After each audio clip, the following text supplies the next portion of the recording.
একদিন হজরত ওমর রাদিয়াল্লাহু তাআলা আনহু বিশ্বনবী সাল্লাল্লাহু আলাইহি ওয়াসাল্লামকে হত্যা করার উদ্দেশ্যে তলোয়ার হাতে নিয়ে ছুটে চললেন। কিছুক্ষণ যাওয়ার পরে পথের মধ্যে ওমরের এক ঘনিষ্ঠ বন্ধু নাঈম বিন আবদুল্লাহকে দেখতে পেলেন। তখন নাঈম বিন আবদুল্লাহ ওমরকে জিজ্ঞেস করলেন, হে ভাই ওমর, তুমি তলোয়ার হাতে নিয়ে কোথায় যাচ্ছ? তখন ওমর বললেন, আমি ইসলামের নবী হযরত মুহাম্মদ সাল্লাল্লাহু আলাইহি ওয়াসাল্লামকে আজকে হত্যা করার জন্য তলোয়ার হাতে নিয়ে বের হয়েছি। ওমর রাদিয়াল্লাহু তাআলা আনহুর এই কথা শুনে তখন ওমরের বন্ধু নাঈম বিন আবদুল্লাহ বললেন, ওমর, তুমি ইসলামের নবী মুহাম্মদকে হত্যা করতে যাচ্ছ, আর এদিকে তোমার ঘরের খবর জানো কি? তখন ওমর বললেন, কেন, কি হয়েছে? তখন আবদুল্লাহ বললেন, তোমার বোন এবং ভগ্নিপতি মুসলমান হয়ে গিয়েছে। এই কথা শুনে ওমরের মাথায় রক্ত উঠে গেল। ওমর তার বন্ধু আবদুল্লাহকে বলল, তোমার কথা যদি মিথ্যে হয়ে থাকে তাহলে আমার হাত থেকে তুমি রক্ষা পাবে না। এই কথা শুনে ওমরের বন্ধু আবদুল্লাহ বলল, ওমর, আমি একটুও মিথ্যা বলিনি, তুমি বাড়ি যাও, তারপরে খোঁজখবর নিয়ে দেখো, ভালো করে জেনে নিও কিন্তু। এই কথা শুনে ওমর রাদিয়াল্লাহু তাআলা আনহু আর বিশ্বনবীকে হত্যার উদ্দেশ্যে না গিয়ে বোন এবং ভগ্নিপতির বাড়ির দিকে রওনা করলেন। এখানে বলা বাহুল্য, ওমরের বন্ধু নাঈম বিন আবদুল্লাহ ইতিপূর্বে মুসলমান হয়ে গিয়েছে। ওমর যখন বোনের বাড়িতে প্রবেশ করলেন তখন তিনি ঘর থেকে কোরআনুল কারীমের শব্দ শুনতে পাচ্ছিলেন। কে পড়ছিল কোরআনের সেই মধুর বাণী। তখন ওমর ঘরের বাইরে অল্প কিছুক্ষণ দাঁড়িয়ে থাকে, কোরআনের সেই আয়াতগুলো কিছুটা শুনছিলেন। তারপরে ওমর ঘরের ভিতরে প্রবেশ করেন। ওমরকে দেখে ওমরের বোন এবং ভগ্নিপতি কোরআনের আয়াতের পাঠলিপিটি লুকিয়ে ফেললেন। তারপর ওমর তাদের উদ্দেশ্যে বললেন, শুনেছি তোমরা নাকি মুসলমান হয়ে গিয়েছো। তখন তারা জবাবে কোনো কথাই বলল না। ওমর আবার জিজ্ঞেস করলেন, তোমরা মুসলমান হয়ে গিয়েছো, এই কথা কি সত্যি নাকি মিথ্যা, আমাকে বলো। তখন তার বোন ওমরকে জবাব দিলেন, হ্যাঁ, আমরা মুসলমান হয়েছি, এটা সত্যি কথা। তখন ওমর তাদেরকে বললেন, তোমরা ঘরের মধ্যে এতক্ষণ কি পড়তেছিলা? তখন ওমরের বোন ফাতেমা জবাব দিলেন, আমরা এতক্ষণ ঘরের মধ্যে কোরআনুল কারীমের একটি সূরা পাঠ করছিলাম। তখন ওমর তাদেরকে বললেন, আমি তোমাদের ওই কোরআনুল কারীমের সূরাটি শুনতে চাই, আমাকে একটু পড়ে শোনাবে কি? তখন ওমরের ভগ্নিপতি সাঈদ এবং ওমরের বোন ফাতেমা বললেন, তুমি এই কোরআনের সূরা শুনতে হলে তোমাকে অবশ্যই গোসল করে পাক পবিত্র হয়ে আসতে হবে। তখন ওমর রাদিয়াল্লাহু তাআলা আনহু গোসল করে পাক পবিত্র হয়ে আসেন। তারপর ওমরের বোন এবং ভগ্নিপতি কোরআনুল কারীমের সূরা তোহা পাঠ করে শোনালেন। ওমর সূরা তোহা শুনে মুহূর্তের মধ্যে স্তব্ধ হয়ে পড়লেন। ওমর ভাবতে থাকেন, এত সুন্দর সুমধুর কোরআন কোনো মানুষের দ্বারা সৃষ্টি হতে পারে না, এটা কেবল আল্লাহ পাক রব্বুল আলামিনেরই বাণী। তখন ওমর আর এক মুহূর্তে ঘরে দেরি না করে ওমর সাথে সাথে ঘর থেকে বের হয়ে নবীজির দরবারের উদ্দেশ্যে রওনা করলেন। তখন ওমরের তলোয়ারটা ওমরের হাতেই ছিল। এদিকে বিশ্বনবী সাল্লাল্লাহু আলাইহি ওয়াসাল্লাম এবং তার সাহাবীদের কাছে খবর আসে, ওমর তলোয়ার নিয়ে নবীজিকে হত্যা করার উদ্দেশ্যে আসতেছে। এই খবর শুনে সাহাবীরা উত্তেজিত হয়ে পড়লেন। সাহাবীরা নবীজিকে উদ্দেশ্য করে বললেন, নবী গো, আপনি শুধু হুকুম করেন, ওমর যত বড়ই পালোয়ান হোক না কেন আজকে এখান থেকে জীবিত ফিরতে দিব না। হযরত আবু বকর সিদ্দিক রাদিয়াল্লাহু তাআলা আনহু বিশ্বনবীকে উদ্দেশ্য করে বললেন, ইয়া রাসূলুল্লাহ, আমি আবু বকর এখনো জীবিত রয়েছি, আমি থাকতে ওমর আপনার গায়ে একটি আসর পর্যন্ত দিতে পারবে না। এবার বিশ্বনবী সমস্ত সাহাবীদের উদ্দেশ্যে লক্ষ্য করে বললেন, হে সাহাবীরা, তোমরা ধৈর্য ধরো, শান্ত হও, ওমর আগে আসুক, আমি দেখি তার কি উদ্দেশ্য। কিছুক্ষণ পর দেখা যায় হযরত ওমর রাদিয়াল্লাহু তাআলা আনহু তলোয়ার উঁচু করে নবীজির দরবার দিয়ে আসছেন। সমস্ত সাহাবীরা যার যার পজিশনে দাঁড়িয়ে গেলেন। সাহাবীরা প্রস্তুত নিয়ে নেন, আজকে এখান থেকে ওমরকে জীবিত ফেরত দেওয়া যাবে না। ওমর যখন কিছুটা কাছাকাছি চলে আসলেন তখন বিশ্বনবী সাল্লাল্লাহু আলাইহি ওয়াসাল্লাম সমস্ত সাহাবীদের উদ্দেশ্যে লক্ষ্য করে বলতে লাগলেন, হে সাহাবীরা, তোমরা কেউ কিছুই ওমরকে বলবে না, ওমরের ব্যাপারটা যা করার আমি নিজেই করব। এরপর ওমর যখন বিশ্বনবীর খুব কাছাকাছি চলে আসছেন তখন নবীজি তার হাত দিয়ে ওমরের জামার কলার চেপে ধরে বললেন, হে ওমর, কি উদ্দেশ্যে নিয়ে তুমি এখানে এসেছো? সাথে সাথে ওমরের হাত থেকে তলোয়ার পড়ে যায়। ওমর বিশ্বনবী সাল্লাল্লাহু আলাইহি ওয়াসাল্লামের এত সুন্দর চাঁদমাখা মায়াবী চেহারা দেখে মুহূর্তেই পাগল হয়ে গেলেন। ওমর চিৎকার দিয়ে নবীজিকে ডেকে বললেন, নবী গো, আপনি এক্ষুনি আমাকে কালেমা পড়িয়ে মুসলমান বানিয়ে দিন। ওমরের মুখে এমন কথা শুনে সমস্ত সাহাবীরা সাথে সাথে নারায়ে তাকবীর দিয়ে উঠলেন। সাহাবীদের মধ্যে আনন্দ বয়ে গেল। সবাই আল্লাহু আকবার বলে তাদের তলোয়ারগুলো উঁচু করে দাঁড়িয়ে গেলেন। সমস্ত সাহাবীরা নারায়ে তাকবীর বলে ওমর রাদিয়াল্লাহু তাআলা আনহুকে গ্রহণ করে নিলেন। তখন বিশ্বনবী সাল্লাল্লাহু আলাইহি ওয়াসাল্লাম অত্যন্ত খুশি হয়ে গেলেন। হযরত ওমর রাদিয়াল্লাহু তাআলা আনহুর ইসলাম গ্রহণের পরে মুসলমানদের মধ্যে নতুন শক্তির চেতনা জেগে উঠল। লাগলো। সবাই প্রকাশ্যে আল্লাহর নাম জাপতে থাকলো। আবু জাহেলের কানে এই খবর যাওয়ার পরে আবু জাহেল রেগে ক্ষোভে ফেটে পড়লেন। পরের দিন ওমর রাদিয়াল্লাহু তাআলা আনহু নিজে আবু জাহেলের কাছে গেলেন এবং আবু জাহেলকে গিয়ে বললেন, আপনি কি শুনছেন? আমি মুসলমান হয়ে গিয়েছি। তখন আবু জাহেল চুপ থাকলেন। ওমর আবারও বললেন, আপনি কি শুনতে পেরেছেন আমি যে মুসলমান হয়ে গিয়েছি? কিন্তু আবু জাহেল সব কিছু শুনতে পেয়েও না শোনার মতো চুপ করে বসে থাকলেন, কারণ আবু জাহেলের কোনো ক্ষমতাই ছিল না এই কথা শোনার পরেও ওমরের উপর আক্রমণ করার। পরের দিন হযরত ওমর রাদিয়াল্লাহু তাআলা আনহু সমস্ত সাহাবীদেরকে নিয়ে প্রকাশ্যে মক্কায় আজান দিয়ে নামাজ আদায় করলেন। এই দৃশ্য তখন সমস্ত মক্কাবাসীদের কাছে এক বিস্ময়ের জন্ম দিয়েছিলেন, কেননা এর আগে মুসলমানরা কখনোই প্রকাশ্য কাবা শরীফে নামাজ পড়ার মতো দুঃসাহস দেখাতে পারেনি। তখন কাফেরদের মধ্যে একজন দৌড়ে গিয়ে আবু জাহেলের কাছে খবর নিয়ে গেল এবং আবু জাহেলকে বলল, আপনি শুনতে পেরেছেন কি ওমর প্রকাশ্যে সমস্ত মুসলমানদেরকে নিয়ে মক্কাতে নামাজ আদায় করে? আবু জাহেল এই খবর শোনার পরেও কোনো ধরনের পদক্ষেপ নিতে পারেননি, কেননা সেই মুসলমানদের নেতৃত্ব ছিলেন হযরত ওমর রাদিয়াল্লাহু তাআলা আনহু। একদিন বিশ্বনবীর কাছে একজন মুসলিম আরেকজন ইহুদি জমি সংক্রান্ত একটা সমস্যা নিয়ে বিচারের জন্য নবীজির কাছে আসেন। নবীজি সাল্লাল্লাহু আলাইহি ওয়াসাল্লাম সমস্ত ঘটনার বর্ণনা শুনে রায়টি ইহুদির পক্ষে দিয়ে দেন, কিন্তু মুসলিম ব্যক্তিটি এই রায়ে সন্তুষ্ট হতে পারেননি। তিনি নবীজির দরবার থেকে বের হয়ে হযরত আবু বকর সিদ্দিক রাদিয়াল্লাহু তাআলা আনহুর কাছে গেলেন। আবু বকর সিদ্দিক রাদিয়াল্লাহু তাআলা আনহুর কাছে গিয়ে বললেন, আমি আরেকজন ইহুদির মধ্যে জমি সংক্রান্ত বিষয়ে সমস্যা হয়েছিল, কিন্তু আমি একজন মুসলিম এটা জেনেও নবীজি সাল্লাল্লাহু আলাইহি ওয়াসাল্লাম রায়টি ইহুদির পক্ষে দিয়েছেন, আমার পক্ষে রায়টি দিল না। আবু বকর, আমি এখন তোমার কাছে এসেছি, তুমি কি এই বিষয়ে কিছু করতে পারবা আমার পক্ষে? তখন আবু বকর সিদ্দিক রাদিয়াল্লাহু তাআলা আনহু ওই মুসলিম ব্যক্তিকে বললেন, যেখানে বিশ্বনবী ফয়সালা করে দিয়েছে তার উপরে আর কোনো ফয়সালা থাকতে পারে না, ভাই আপনি এবার আপনার বাড়িতে যেতে পারেন। তখন মুসলিম ব্যক্তিটি এই কথা শুনে আবু বকরের বাড়ি থেকে বের হয়ে আসলেন, কিন্তু সে মনে মনে সন্তুষ্ট হতে পারল না। তাই সে চিন্তা করলেন হযরত ওমরের কাছে নালিশ নিয়ে যাবেন। এরপর তাই মুসলিম ব্যক্তি হযরত ওমর রাদিয়াল্লাহু তাআলা আনহুর কাছে নালিশ নিয়ে আসলেন। ওমর রাদিয়াল্লাহু তাআলা আনহুকে বাড়িতে দেখে মুসলিম ব্যক্তি তার কাছে বললেন, ওমর, আমি একজন ইহুদি ব্যক্তির মধ্যে একটা জমি সংক্রান্ত বিষয় নিয়ে সমস্যা হচ্ছিল। আমার বিশ্বনবীর কাছে একটা সুষ্ঠু ফয়সালার জন্য গিয়েছিলাম, কিন্তু নবীজি ফয়সালা ঠিকই করেছেন, কিন্তু রায় দিয়েছেন ইহুদির পক্ষে। আমি যে একজন মুসলিম, আমার পক্ষে কোনো রায় দিল না। ওমর, আমি এখন তোমার কাছে এসেছি, তুমি কি আমার পক্ষে কিছু করতে পারবা? তখন হযরত ওমর রাদিয়াল্লাহু তাআলা আনহুর আর কিছু না বলে মুসলিম ব্যক্তিকে বললেন, ঠিক আছে ভাই, তুমি একটু দাঁড়াও, আমি ঘর থেকে একটা ফয়সালা নিয়ে আসতেছি। এই বলে হযরত ওমর রাদিয়াল্লাহু তাআলা আনহু ঘরের ভিতরে চলে গেলেন। কিছুক্ষণ পর ওমর রাদিয়াল্লাহু তাআলা আনহু একটি বড় তলোয়ার নিয়ে ঘর থেকে বের হয়ে আসলেন এবং এক কোপে তার শরীর থেকে কল্লা আলাদা করে দিল এবং বলল, তোমার কত বড় সাহস, বিশ্বনবী যেটার ফয়সালা করে দিয়েছে তার বিরুদ্ধে তুমি আমার কাছে নালিশ নিয়ে এসেছো, তোমার বেঁচে থাকার কোনো অধিকার নেই। ওমর রাদিয়াল্লাহু তাআলা আনহু এতটাই নবীর জন্য পাগল ছিলেন, এতটাই নবীজিকে ভালোবাসতেন এবং নবীজির সমস্ত সিদ্ধান্তগুলোকে চোখ বুজে মেনে নিতেন। আল্লাহ রাব্বুল আলামিনও হযরত ওমর রাদিয়াল্লাহু তাআলা আনহুকে এতটাই সম্মানিত করেছিলেন যে মক্কার সমস্ত কাফেরেরা ওমরের ভয়ে থরথর করে কাঁপতে থাকতো। কিছুদিন পরের ঘটনা, একদিন হযরত ওমর রাদিয়াল্লাহু তাআলা আনহু রাস্তা দিয়ে হেঁটে যাচ্ছিলেন এবং সেই একই রাস্তা দিয়ে একজন ইহুদি ব্যক্তি মদ খেয়ে হাঁটছিলেন। ইহুদি ব্যক্তি যখন লক্ষ্য করলেন, দূর থেকে দেখা যায় যে ওমর রাদিয়াল্লাহু তাআলা আনহু এই রাস্তা দিয়ে আসতেছেন। তখন ইহুদি ব্যক্তি থরথর করে কাঁপতে লাগলেন এবং আল্লাহর কাছে বলতে লাগলেন, হে আল্লাহ, আপনি আজকে আমাকে ওমরের হাত থেকে বাঁচান। ওমর যদি জানতে পারে যে আমার হাতে মদের বোতল রয়েছে তাহলে নিমিষে আমাকে শেষ করে দিবে। হে আল্লাহ গো, আমি ওয়াদা করছি আপনি আমাকে আজকে এই বিপদ থেকে বাঁচান, আমি কোনোদিন জীবনে আর মদ পান করব না। কিছুক্ষণ পর ওমর রাদিয়াল্লাহু তাআলা আনহু লোকটির একদম কাছাকাছি চলে আসলেন। তারপরে ওমর রাদিয়াল্লাহু তাআলা আনহু লোকটির হাতে একটি বোতল দেখে জিজ্ঞেস করলেন, হে ভাই, তোমার হাতের মধ্যে এটা কিসের বোতল? তখন ইহুদি লোকটি জবাব দিল, ওমর, আমার হাতের মধ্যে একটা দুধের বোতল রয়েছে। তখন ওমর রাদিয়াল্লাহু তাআলা আনহু ওই লোকটিকে বললেন, তাহলে তুমি তোমার বোতলের মুখটা একটু খুলে ঢেলে দেখাও তো। তখন ওই ইহুদি ব্যক্তি ভয়ে থরথর করে কাঁপতে লাগলেন এবং বোতলের মুখটা যখন মাটির মধ্যে ওই ভিতরের পানিগুলো ফেলতে লাগলেন, তখন টাটকা দুধ ভিতর থেকে বের হয়ে আসছিল। সুবহানাল্লাহ। মক্কাতে যখন আবু জেহেল ও তার সহচরীদের ভয়ে নিরীহ সাহাবীরা মক্কা ছেড়ে মদিনায় হিজরত করতে থাকে, কিছু কিছু সাহাবীরা রাতের অন্ধকারে পালিয়ে মদিনায় চলে যায়। ঠিক সেই মুহূর্তে বিশ্বনবী সাল্লাল্লাহু আলাইহি ওয়াসাল্লামের নির্দেশ হযরত ওমর রাদিয়াল্লাহু তাআলা আনহু মক্কা ছেড়ে মদিনায় হিজরত করেন, কিন্তু পালিয়ে হিজরত করার পাত্র ওমর রাদিয়াল্লাহু তাআলা আনহু ছিলেন না।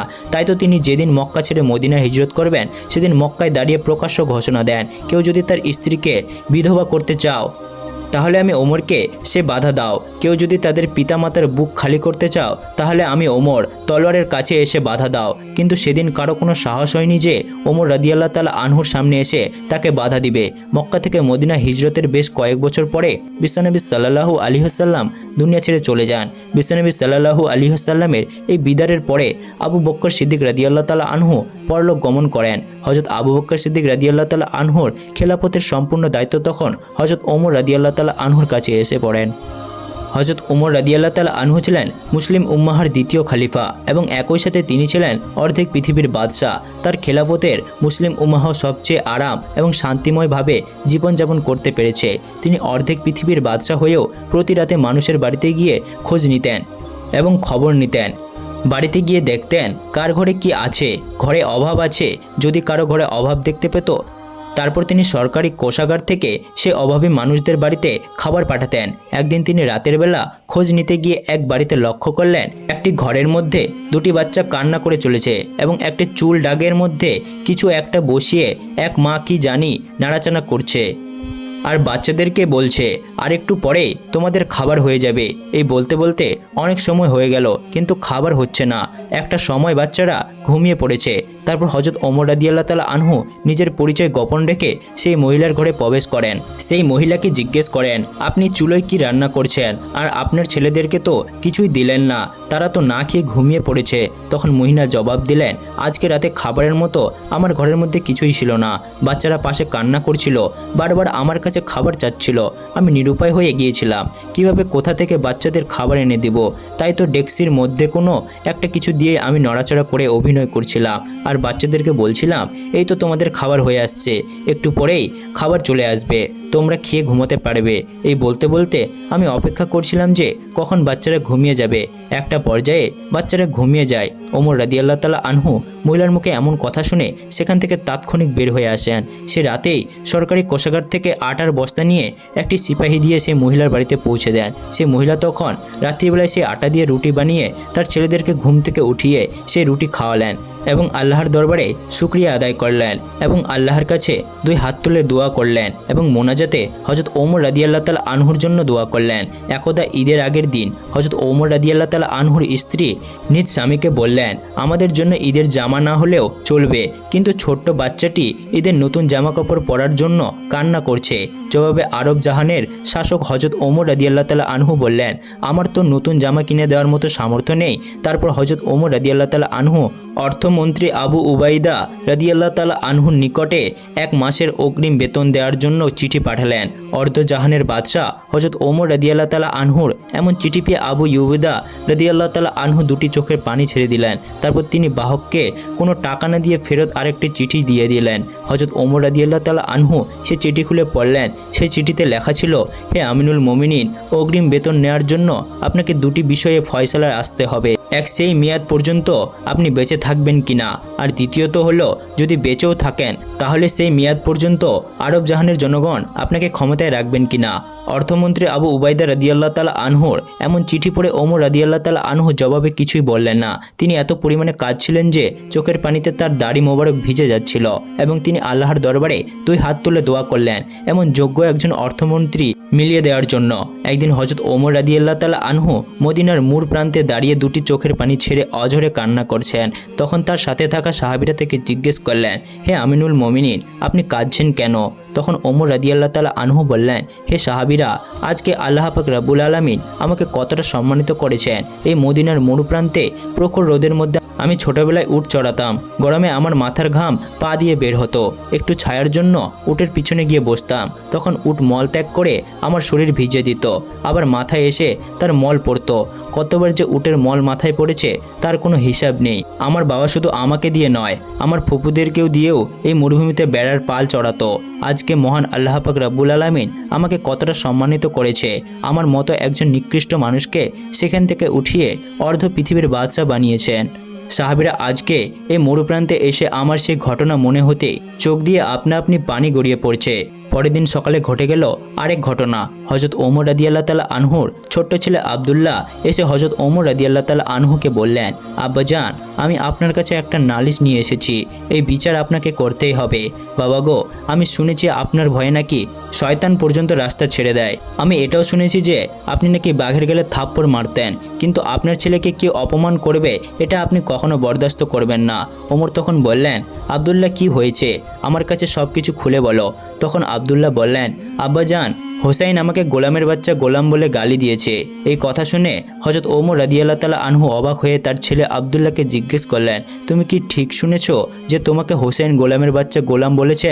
জবাবে আব্দুল্লাহ বললেন, হ্যাঁ, আমি ঠিকই শুনেছি, হোসেন আমাকে গোলামের বাচ্চা গোলাম বলে গালি দিয়েছে। তখন হযরত ওমর রাদিয়াল্লাহু তাআলা আনহু বললেন, ঠিক আছে, হোসেন যদি তোমাকে এই কথা বলে থাকে তাহলে অবশ্যই হোসেনের বিচার করা হবে। পরের দিন হযরত ওমর রাদিয়াল্লাহু তাআলা আনহু নিজে হযরত আলী রাদিয়াল্লাহু তাআলা আনহুর বাড়িতে আসলেন। তখন ওমরকে দেখে হযরত আলী রাদিয়াল্লাহু তাআলা আনহু বললেন, হে ওমর, আপনি হঠাৎ আমার বাড়িতে? জবাবে হযরত ওমর বললেন, আমি একটা দরকারে এসেছি। তারপর হযরত ওমর আলীকে জিজ্ঞেস করলেন, আলী, হাসেন কি বাড়িতে আছে? জবাবে হযরত আলী রাদিয়াল্লাহু তাআলা আনহু বললেন, ওমর হোসাইনের ঘরের মধ্যে আছে। তারপর হযরত আলী রাদিয়াল্লাহু তাআলা আনহু ওমরের কাছে জানতে চাইলেন, ওমর, হোসাইনকে কি দরকার? তখন হযরত ওমর রাদিয়াল্লাহু তাআলা আনহু বললেন, আলী, হোসেন আমার ছেলে আব্দুল্লাহকে গোলামের বাচ্চা গোলাম বলে গালি দিয়েছে। তখন হযরত আলী বললেন, ওমর, হোসেন তো এমন কথা বলতে পারে না। ঠিক আছে, যদি হোসেন এই কথা বলে থাকে তাহলে তাকে ডেকে আনছি। অতঃপর হযরত হোসেন রাদিয়াল্লাহু তাআলা আনহুকে ডেকে আনা হলো। হোসেন আসার পর হযরত আলী রাদিয়াল্লাহু তাআলা আনহু হোসেনকে জিজ্ঞেস করলেন, হোসেন, তুমি কি ওমরের ছেলে আব্দুল্লাহকে গোলামের বাচ্চা গোলাম বলে গালি দিয়েছো? জবাবে হযরত হোসেন রাদিয়াল্লাহু তাআলা আনহু বললেন, হ্যাঁ, আমি এই কথা বলেছি। এই জবাব দিয়ে হযরত হোসেন রাদিয়াল্লাহু তাআলা আনহু আবার ঘরের ভিতরে চলে গেলেন। হযরত ওমর রাদিয়াল্লাহু তাআলা আনহু হযরত আলী রাদিয়াল্লাহু তাআলা আনহুকে বললেন, আলী, আমি এটার সঠিক বিচার করতে চাই। তখন হযরত আলী রাদিয়াল্লাহু তাআলা আনহু ওমরকে বললেন, বাচ্চাদের ব্যাপার, এটা বাদ দিলে হয় না। তখন হযরত ওমর বললেন, আমি ব্যাপারটা যদি বাদ দেওয়ার মতো হতো তাহলে আমি নিজে বাদ দিয়ে দিতাম। আমি আগামী শুক্রবার নামাজের পর মসজিদে নববীতে এই বিচার হবে, আপনি হোসেনকে নিয়ে আসবেন। এই কথা বলে হযরত ওমর রাদিয়াল্লাহু তাআলা আনহু চলে গেলেন। হযরত ওমর চলে যাওয়ার পরে হযরত আলী রাদিয়াল্লাহু তাআলা আনহু ঘরের ভিতরে প্রবেশ করলেন এবং হোসেনের ঘরে গিয়ে জিজ্ঞেস করলেন, হোসেন, তুমি ওমরের ছেলে আব্দুল্লাহকে গোলামের বাচ্চা কেন বলেছ? জবাবে হোসেন রাদিয়াল্লাহু তাআলা আনহু বললেন, আমি যা সত্য তাই বলেছি। তারপরে শুক্রবার দিন মসজিদের নবমীর মধ্যে সমস্ত সাহাবীরা এবং মুসাল্লিরা জামায়াত হলো। সাহাবীদের মধ্যে কেউ কেউ বলাবলি করছিল, আজকে কি জানি কি হয়, কি বিচার জানি। ওমর হোসেনের করে যে হোসেনকে বিশ্বনবী সাল্লাল্লাহু আলাইহি সাল্লামের এত আদর করত এবং বলতো, হোসেন তুমি আমার, আমি তোমার। তোমাকে যে ভালোবাসবে সে যেন আমি রসুলকেই ভালোবাসবে, তোমাকে যে কষ্ট দিবে সে যেন আমি রসুলকেই কষ্ট দিল। সে হোসেনের কি বিচার জানি। ওমর করে জুম্মার নামাজ শেষে কিছু সাহাবীরা হযরত ওমরকে অনুরোধ করে বললেন, হে আমিরুল মুমিনিন, আপনি তো জানেন বিশ্বনবী সাল্লাল্লাহু আলাইহি সাল্লাম হোসেনকে কতটা ভালোবাসতেন, হোসেনের বিচারটা বাদ দিলে হয় না? তখন ওমর রাদিয়াল্লাহু তাআলা আনহু সাহাবীদেরকে বললেন, হে সাহাবীরা, তোমরা যা জানো আমিও তা জানি, কিন্তু কাল হাশরের ময়দানে আল্লাহ পাক রব্বুল আলামিন যদি আমাকে এই বিচারের জন্য তার কাঠগড়ায় দাঁড় করায়, তখন যদি আমি অপরাধী হয়ে যাই তাহলে সেদিন কি তোমরা পারবে আমাকে রক্ষা করতে? হযরত ওমরের মুখে এমন কথা শুনে সমস্ত সাহাবীরা নিশ্চুপ হয়ে যায়। তারপর বিচার কার্য শুরু হলো। হযরত ওমর রাদিয়াল্লাহু তাআলা আনহু মিম্বরে বসে হযরত হোসেনকে উদ্দেশ্য করে বলতে লাগলেন, হে হোসেন, আপনি কেন আমার ছেলেকে গোলামের বাচ্চা গোলাম বলেছেন? তখন হযরত হোসেন রাদিয়াল্লাহু তাআলা আনহু জবাব দিলেন, ওমর, বড় কথা বলো না, তুমি কি আমার নানার গোলামি করো নাই?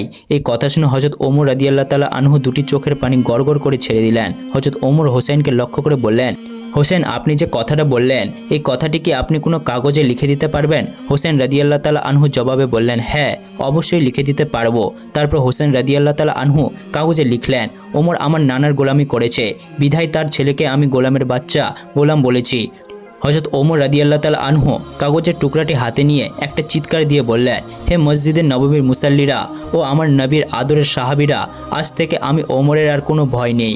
আমি ওমর যেদিন দুনিয়া থেকে বিদায় হয়ে যাব সেদিন তোমরা হোসাইনের লেখা এই কাগজটুকু আমার কাফনের মধ্যে দিয়ে জড়িয়ে দিবে। আমার কাফনের ভিতরে ঢুকিয়ে দিলেও কাল হাশরের ময়দানে যখন বিচার কার্য শুরু হবে তখন আমি ওমরের কোনো ইবাদত বন্দেগী যদি আল্লাহর দরবারে কবুল না হয় আর সেদিন যদি আমি বিপদে পড়ে যাই তাহলে আমি আল্লাহ পাক রব্বুল আলামিনের দরবারে হোসাইনের লেখা এই কাগজটুকু তুলে ধরে বলবো, আল্লাহ হোসাইন বলেছে আমি তোমার বন্ধুর গোলামি করেছি, এই জন্য হলো আজকে তুমি আমাকে ক্ষমা করো। সুবহান আল্লাহ। তারপরে মসজিদে নববীর সকল মুসাল্লিরা একসাথে নারায়ে তাকবীর দিয়ে উঠলেন। হজরত উমর রাদিয়াল্লাহু তাআলা আনহুর শাসনকালে একদিন দুজন সহোদর ভাই এক বালককে টেনে হেসে নিয়ে আসলেন হজরত ওমর রাদিয়াল্লাহু তাআলার কাছে। তো হজরত ওমর রাদিয়াল্লাহু তাআলা জিজ্ঞাসা করলেন, কেন এই বালককে এমনভাবে ধরে নিয়ে আসছো? উত্তরে ওনারা বললেন, এই বালক আমাদের পিতাকে হত্যা করেছে। সাইয়েদনা হজরত ওমর রাদিয়াল্লাহু তাআলা আনহু তিনি বালককে বললেন, আপনি কি সত্যি তাদের পিতাকে হত্যা করেছেন? বালকটি বললেন, হ্যাঁ আমি এই কাজ করেছি, তবে তা ছিল দুর্ঘটনাবশত। আমার উট তাদের বাগানে ঢুকে পড়েছিল, তা দেখে তাদের পিতা একটি পাথর ছুঁড়ে মারল, যা উটের চোখে লাগে। আমি দেখতে পাই যে উটটি খুবই কষ্ট পাচ্ছে, যা দেখে আমার অনেক রাগ হয়ে যায় এবং অন্য একটি পাথর দিয়ে আমি তার বাবার গায়ে ছুঁড়ে মারি। পাথরটি তার মাথায় লাগে এবং উনি ওখানেই মারা যান। সাইয়েদনা ওমর রাদিয়াল্লাহু তাআলা আনহু তখন দুই ভাইদেরকে বললেন, আপনারা কি এই লোকটিকে ক্ষমা করবেন? তখন দুই ভাই জবাব দিলেন, না, আমরা একে কোনোভাবে ক্ষমা করব না। আমরা আমার পিতার জানের বদলে এর জান চাই। সাইয়েদনা ওমর রাদিয়াল্লাহু তাআলা আনহু তখন বালকটির কাছে জানতে চাইলেন, আপনার কি কোনো শেষ ইচ্ছা আছে? বালকটি বললেন, আমার ছোট ভাইয়ের সম্পদ, আমার বাবা দুনিয়া থেকে বিদায় হয়ে যাওয়ার সময় আমার ছোট ভাইয়ের জন্য কিছু সম্পদ আমার কাছে রেখে গিয়েছেন, যা আমি এক জায়গায় লুকিয়ে রেখেছি। আমি 3 দিন সময় চাই যাতে আমি সেই জিনিসগুলো আমার ভাইকে দিয়ে আসতে পারি। হ্যাঁ আমিরুল মুমিনিন, আপনি আমাকে বিশ্বাস করুন। তখন হযরত ওমর রাদিয়াল্লাহু তাআলা আনহু বললেন, আমি আপনাকে বিশ্বাস করতে পারি যদি একজন জামিন জোগাড় করতে পারেন যিনি নিশ্চয়তা দেবেন যে আপনি ফিরে আসবেন। বালকটি দরবারের চারিদিকে তাকালো, এত মানুষের মধ্যে কেউ তার জামিন হলো না। হঠাৎ দরবারের পেছন থেকে একটি হাত উঠল। সেই হাত মোবারকটি কার ছিল? এটি বিশিষ্ট সাহাবী হযরত আবু জেরেফারি রাদিয়াল্লাহু তাআলা আনহুর হাত ছিল। আবু জেরেফারি রাদিয়াল্লাহু তাআলা আনহু বললেন, আমি তার জামিন হব। প্রিয় দর্শক, জানার বিষয় জামিন মানে হলো যদি বালকটি ফিরে না আসে তাহলে বালকের পরিবর্তে হযরত আবু জেরেফারি রাদিয়াল্লাহু তাআলা আনহুর চিরচ্ছেদ করা হবে। সুতরাং বালকটিকে ছেড়ে দেওয়া হলো। একদিন গিয়ে 2 দিন চলে গেল, কিন্তু বালকটি আর ফিরে আসলো না। তৃতীয় দিন দুই ভাই হযরত আবু জেরেফারি রাদিয়াল্লাহু তাআলা আনহুর কাছে গেলেন। তখন আবু জেরেফারি বললেন, আমি মাগরিব পর্যন্ত অপেক্ষা করব। মাগরিবের কিছুক্ষণ আগে হযরত আবু জেরেফারি রাদিয়াল্লাহু তাআলা আনহু তিনি সাইয়েদনা ওমর রাদিয়াল্লাহু তাআলা আনহুর দরবারে শরীফের দিকে রওনা করলেন। পবিত্র মদিনা শরীফের আদিবাসীগণ হযরত আবু জেরেফারি রাদিয়াল্লাহু তাআলা আনহুর পিছন পিছন যেতে লাগলেন। সবাই দেখতে চান যে কি ঘটে। আজকে সত্যি কি হযরত আবু জেরেফারি রাদিয়াল্লাহু তাআলা আনহুর ওই বালকের পরিবর্তে এত বড় শাস্তি কার্যকর করা হবে? চারিদিকে পিনপতন নীরবতা। কি হতে চলেছে?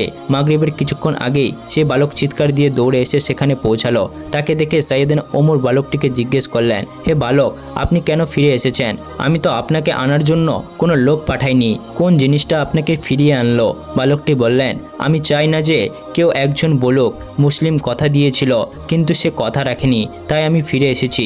সাইয়েদনা হযরত ওমর ফারুক রাদিয়াল্লাহু তাআলা আনহু তখন তিনি হযরত আবু জেরেফারি রাদিয়াল্লাহু তাআলা আনহুকে বললেন, আবু জেরেফারি, আপনি কেন এই বালকের জামিন হলেন? হযরত আবু জেরেফারি রাদিয়াল্লাহু তাআলা আনহু বললেন, আমি দেখলাম একজন মুসলমানের সাহায্য প্রয়োজন। আমি চাই না যে কেউ বলুক একজন মুসলমানের সাহায্য প্রয়োজন ছিল কিন্তু কোনো মুসলমান তাকে সাহায্য করেনি।